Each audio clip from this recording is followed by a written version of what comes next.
Herkese selamlar. Pırıl pırıl bir New York gününden merhaba hepinize. Gerçekten yaz geldi herhalde diyeceğim ama yarın hava yine yağmur gösteriyor. Welcome to New York arkadaşlar. Böyle bir ortam var. Bayram gibi bir gün. Ne de olsa 23 Nisan Çocuk Bayramı. Hepinizin bayramı kutlu olsun. Mutlu olsun. Ya bu bayramlarda eskiden bir çocuk şenliği vardı. Ne oldu arkadaşlar? O niye yapılmıyor? Şahane bir gündü yani. Hani yurt dışından çocuklar gelir, TRT düzenler, Halit Kıvanç sunar. İnsanlar böyle bütün dünyada belki de son yıllarda, son zamanlarda Türkiye'nin en önemli işlerinden bir tanesiydi. Biliyorsunuz artık olmuyor. Neden? TRT'nin çok daha önemli işleri var. Nedir? Bilmiyoruz. Ya bayram diyeceğim ama inanın insanın içinden de bayramı kutlamak tam geçmiyor. Niye? Öyle tuhaf olaylar oluyor ki ne diyeceğinizi şaşırıyorsunuz. Mesela size çok dünyanın en kısa ve en komik fıkrasını anlatacağım. Hazır mısınız? Fıkra şu. Sabri Uzun FETÖ'cüymüş. Evet, bundan sonra gülüyorsunuz. Diyeceksiniz ki pek çoğunuz Sabri Uzun kim? Sabri Uzun'u kim bilir biliyor musunuz? FETÖ ile ilgili kitap yazan, uğraşan herkes bilir. Gidin Nedim Şener'e sorun, yakından bilir.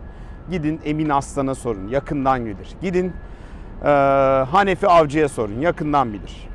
Ya da İn diye bir kitabı vardı, okudunuz mu bilmiyorum. Kendisi Emniyet İstihbarat Daire Başkanı'ydı. 2-3 defa yaptı, hatta 3 defa yaptı. Ve yani FETÖ'nün en güçlü olduğu dönemde FETÖ'ye FETÖ demiş adamdır. Bu yüzden de başına gelmeyen kalmamıştır. Ama işte ne oldu? Onu da FETÖ'cü diye gözaltına almışlar. Bakıyorum işte Cumhurbaşkanı Erdoğan'a birkaç tane hakaret ettiği iddia edilen tweet'i var. Asıl diyorlar o yüzden gözaltına aldılar. Abi o zaman şu kanunu değiştirin yani. Şu anda nasıl biliyor musunuz? Bütün FETÖ'cüler her yerde halay çekiyorlar. Niye? Düşünsenize Sabri Uzun yıllar boyunca FETÖ'ye FETÖ dedi. FETÖ tehlikeye dikkat çekti. Şimdi adamı FETÖ'den gözaltına alıyorsunuz. Kanunu değiştiğinde ki Cumhurbaşkanı'na hakaret edenler tutuklanır. Gece 3'te kapısı çalınır. Herkes de bilsin ama şimdi abi orada o kadar insan FETÖ'yle mücadele ediliyor deniliyor, bilmem ne deniliyor. Böyle olduğu zaman da işte dünyanın en komik fıkrası bu oluyor. 2 kelime. 3 kelime. Sabri Uzun FETÖ'cüymüş.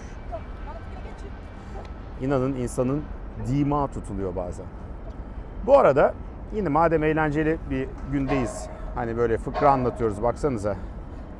Ağlanacak halimize. Olmayan bayram kutlamalarından bahsediyorum size. Ahmet Davutoğlu bayrak açmış. Bu da ikinci fıkram. Kime? Ahmet Davutoğlu Erdoğan'a bayrak açmış.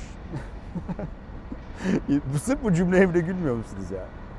Ya bayrak açsa zamanında açmaz mıydı? Bir günde apar topar en güçlü olduğu dönem başbakanken görevden alınmış Ahmet Davutoğlu'ndan bahsediyoruz. Murat Sevinç var Duvar Gazetesi'nde, internette bir yazı yazmış. Diyor ki hayat güzel. Ahmet Davutoğlu'nun ben diyor şeylerini okudum. Manifestomsu şeyini. Siz boşu boşuna zahmet etmeyin. Hayat güzel, yapacak daha iyi şeyler var diyor. Ya bu Ahmet Davutoğlu'nun zaten bu şeyleri efsane biliyorsunuz. Hillary Clinton bile anılarında dedi ki Dışişleri Bakanlığı'ndan ayrıldı kadın. Dedi en azından dedi Ahmet Davutoğlu'nun uzun dedi söylemlerini dinlemekten kurtuldum dedi. Sürekli söylev çekiyordu yakalayıp Osmanlı tarihi bilmem ne üzerine. Şimdi niye komik Ahmet Davutoğlu'nun bu baş kaldırısı güya? Çünkü baş kaldırmadan baş kaldırıyor. Ne diyor? Hiçbir şey. Yani şu olmamalı, bu olmamalı. Biraz Berat Albayrak'a işte dokunduruyor. Ama mesela Erdoğan'ı teğet geçiyor. Cumhurbaşkanı Erdoğan. Niye? Korkuyor. Yani neden korkuyor? Abi her şey gelebilir başına yani. Onun olmazsa başkasının başına gelebilir. Bütün şeyleri anlatıyor. Şu yanlış, bu yanlış. Murat Sevinç de onu anlatmış.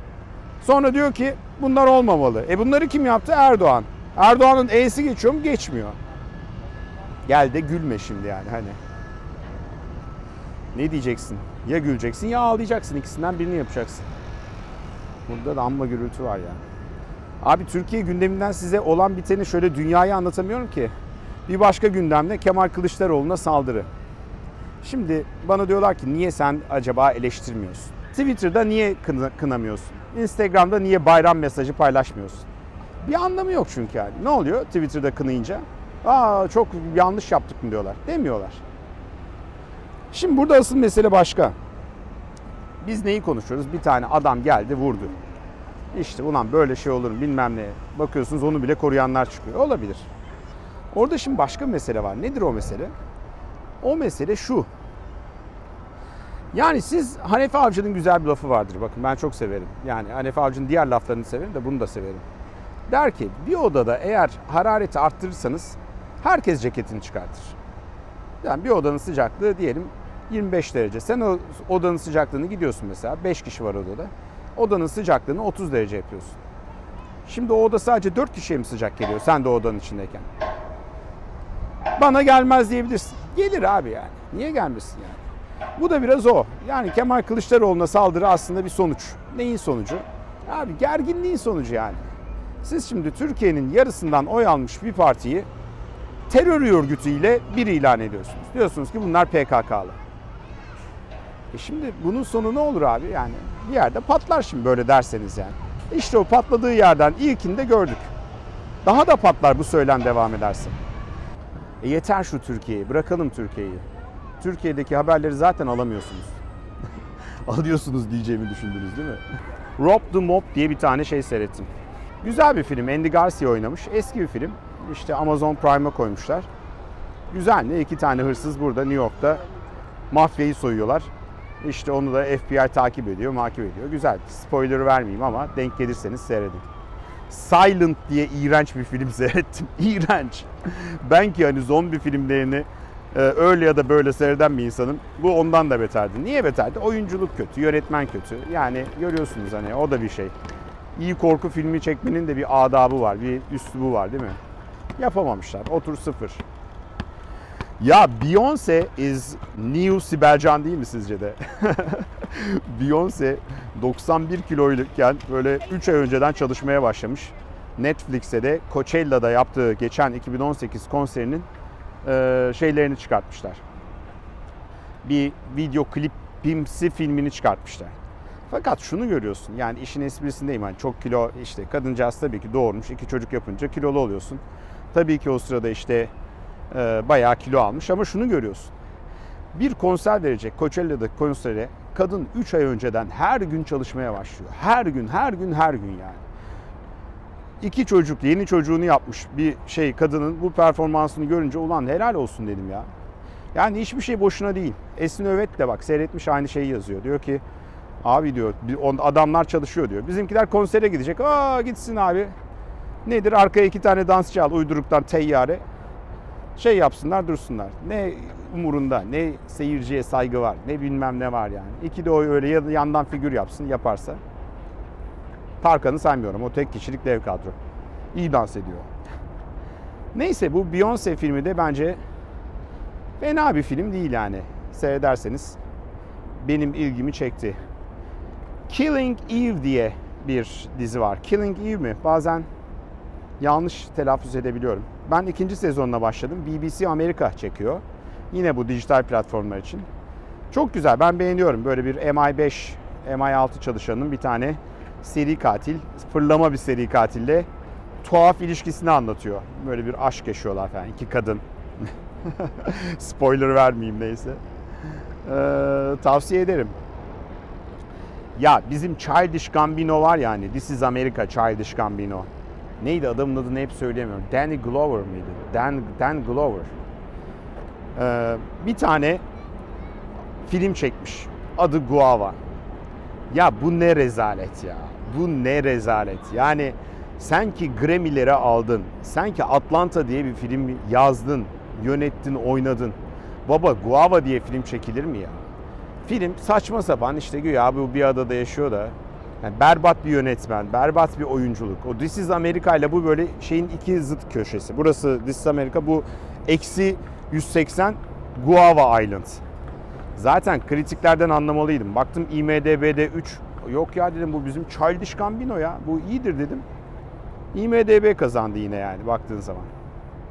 Berbat. Seyretmeyin daha iyi. Geçen gün gittim burada. Comedy Club'a. Şimdi bizde var mı? Bir tane Leman Kültür vardı eskiden. Bir de Vedat Özdemiroğlu bir yerlere çıkıyordu. Onun dışında bu hani Comedy Club kültürü pek bizde yok. Comedy Club ne? Gidiyorsun bir kulübe. İşte oturuyorsun. Orada sırayla komedyenler çıkıyorlar. Çeşitli konularda espriler yapıyorlar. Pek çoğu da çok bilinen komedyenler değil. Bilinenler de var ama daha az şey var. Niye? Çünkü potansiyel çok. Şimdi bizde bir tane Cem Yılmaz çıkıyor. Bir türlü başkası da çıkmıyor. Oysa çıksa neden çıkmasın? Çıkanlar nereden çıkıyor? Bu kulüplerden çıkıyor. Cem Yılmaz nereden çıktı? Leman Kültür'den çıktı. İlk başladığında Leman Kültür'deydi yani. Giderdik Ali Kırca'yla otururduk en ön sıraya falan. Ey gidi günler. 20 yıl önce, 30 yıl önce mi bilmiyorum. 20 yıl önce. 95, 24 yıl önce mi oluyor? 24 yıl önce. Velhasıl 5 kişi çıktı. 3'ü komik değildi. Ama biri çok komikti. Çok komikti. Özellikle sıradan hayatla ilgili anlattıkları komikti. Zaten Cem Yılmaz da sıradan hayatla ilgili anlatmıyor mu? Belki de asıl sihir bu sıradan hayatla ilgili bir şeyler anlatmakta, anlatabilmekte. Beğendim yani, güldüm.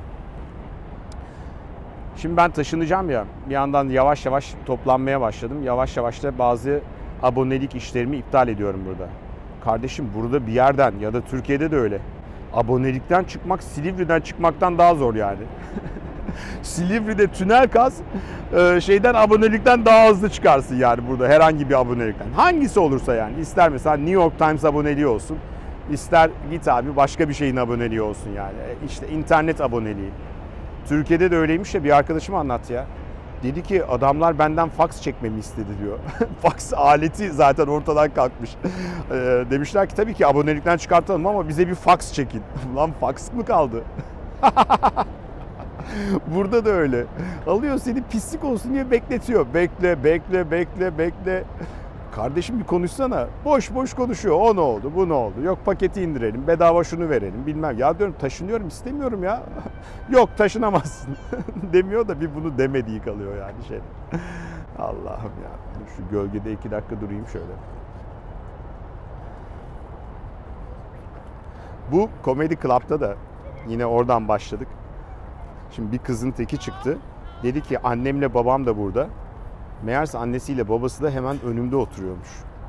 Ve kadın annesi ve babasıyla ilgili espriler yapmaya başladı. Adamla kadın böyle buz gibiler. Kız ne seviştiğini anlatmayı bıraktı. Ne diğer özel hayatı da. Her şey foş ortaya. Adamla kadın bir kez gülmedi böyle hani. Sanırım nefret ettiler, utandılar. Ulan bizi düşürdüğü duruma bak. Abi komedyenin ailesi olmak da kolay değil. Can Yılmaz'ı düşünsenize. Cem Yılmaz her şeyin oyunun yarısını Can'a ayırıyor abi. Yerden yere vuruyor. Her şeyin bir bedeli var. Yanımda çantam var, göstereyim şöyle. Tripodum da içinde bak böyle. Eskiden Cevat Kelle vardı ya. Yeni Cevat Kelle'de ben. Levent Kırca'nın bir karakteri vardı öyle. Cevat Kelle ile dolaşırdı. Tam teçhizatlı kameraman. Artık biz de olduk. Tam teçhizatlı kameraman ve muhabir ve prodüktör. Her şey tek kişi. Huge in France diye şahane bir dizi seyrettim. 8 bölüm. Böyle çok uzun da değil. Tam Gülse Birsel'lik. 20 dakika, 30 dakika yazmışlar. Fakat çok iyi yazmışlar. Yani biraz spoiler vereyim. Ne yazmış adamlar? Adamlar şunu yazmışlar. İşte bir tane adam var. Ve bu adam Fransa'da çok ünlü bir komedyen. Adamın da karısı ve işte neyi var diyeyim. Abi şu arkama bakar mısınız? Ben böyle kedi gezdiren kimseyi gördünüz mü? Arkama bakın şöyle bir. Kediye tasma takmış adam. Allah'ım akıl fikir versin insan ya. Resmen tasma takmış ve kediyi öyle gezdiriyor yani. Ne diyeceksin abi? Şuradan bir gireyim, şuraya oturayım size. Arkama şöyle güzel kızları alayım. Şahane, baksanıza millet New York'ta böyle işte abi. Herkes açılıp saçılmış. Güneşleniyorlar şehrin ortasında. Hadi yap bakalım. Taksim meydanında bir güneşlen bakalım ne oluyor. Kaç Arap geliyor etrafına bir çöküyor bakalım. Ne anlatıyordum? Huge in France'ı anlatıyordum. Huge in France'de işte Fransa'nın en ünlü adını siz söyleyin komedyeni diyelim Cem Yılmaz'ı Los Angeles'a geliyor. Niye? Bir tane çocuğu olmuş, ayrılmış işte onlar. Ve orada çocuğuna 17 yaşında olan da model olmaya çalışıyor falan. Ona babalık yapmaya çalışıyor. Şimdi adamın duygularını en iyi ben anlıyorum herhalde. Çünkü adam çok ünlü Fransa'da. Adım atamıyor, bilmem ne yapamıyor. Fakat Amerika'da sıfır. Ve yani adam da işte bir komedi kulübüne gidiyor falan. Sürekli orada da böyle işte erkeklik organı ile ilgili espriler yapıyorlar. Adam anlamıyor falan. Niye gülüyorlar buna? Ne oluyor falan diye. Niye en iyi ben anlarım diyorum. Çünkü Türkiye'ye gidiyorsun, arada sırada bizi tanıyanlar şey diyorlar. Abi bir fotoğraf çektirelim merhaba falan. Gülümsüyorlar, şey yapıyorlar. Burada geliyorsun böyle, adam fotoğraf makinesini uzatıyor. Bizi bir çeker misin diye. Çekerim diyorum ya. Tabii bu şey kolay iş değil abi. Şimdi bir ülkede çok ünlüsün, öbür ülkede sıfırsın. Hani geliyorlar burada ara sıra şey yapıyorlar ya, şunu çıkartayım ya. Ben işte burada ünlü oyuncu olacağım. Ne olacağım? İşte şuraya yerleşeceğim, buraya yerleşeceğim, şunu yapacağım, bunu yapacağım. Herkes böyle önüne bakarak geri dönüyor Türkiye'ye. Niye? Abi kolay değil. Kendi egonla savaşıyorsun bir defa ilk başta yani.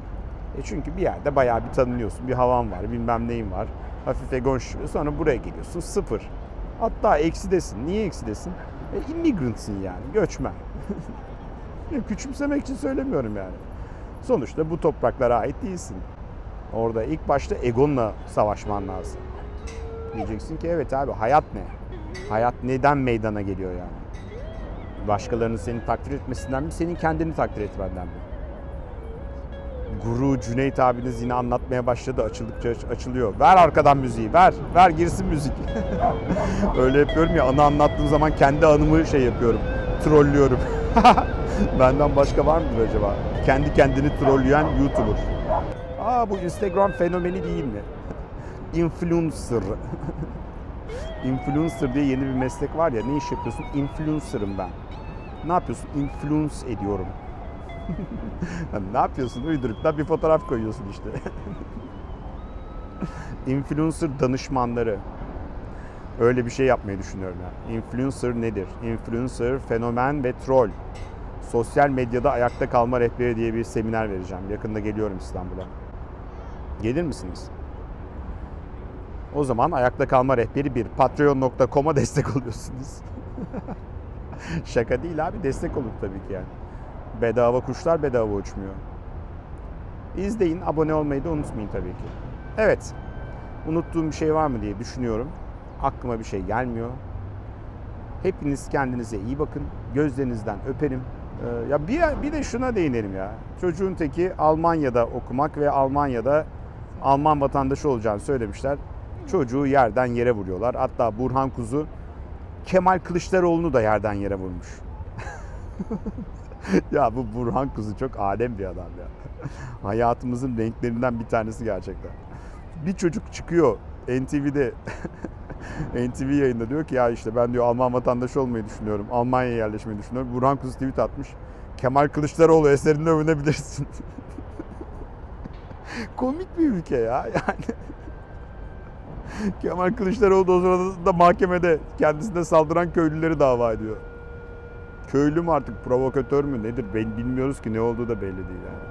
Hafife alınacak bir şey de değil bu arada. Öyle gülüyorum bilmem ne ama Burhan Kuzu'ya gülüyorum yani. Kemal Kılıçdaroğlu'nun haline ne güleceksin? Ağlanacak halimiz yani. Hepimiz oturup ağlayalım yani Burhan Kuzu için. Kemal Kılıçdaroğlu için. Ay aklım karıştı. Hadi görüşürüz, bay bay, çok uzattım.